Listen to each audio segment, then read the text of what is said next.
मी सुनेत्रा अजित पवार गांभीर्यपूर्वक प्रतिज्ञा करते की कायद्याद्वारे स्थापित झाले आहे अशा भारताच्या संविधानाबद्दल मी खरी श्रद्धा व निष्ठा बाळगीन। मी भारताची सार्वभौमता व एकात्मता उन्नत राखीन।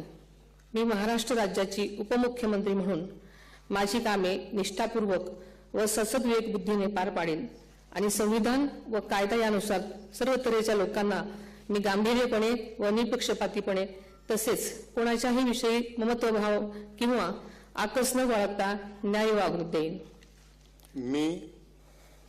मी सुनेत्रा अजित पवार गांभीर्यपूर्वक प्रतिज्ञा करते की महाराष्ट्र राज्याची उपमुख्यमंत्री म्हणून माझ्या विचारार्थ आणली जाईल किंवा मला ज्ञात होईल अशी कोणतीही बाब अशी उपमुख्यमंत्री म्हणून माझी कामे यथायोग्य पार पाडण्यासाठी आवश्यक असेल ते खेरीज करून एरवी मी कोणत्याही व्यक्तीला किंवा व्यक्तींना प्रत्यक्षपणे वा अप्रत्यक्षपणे कळवणार नाही किंवा त्यांच्याकडे उघड करणार नाही।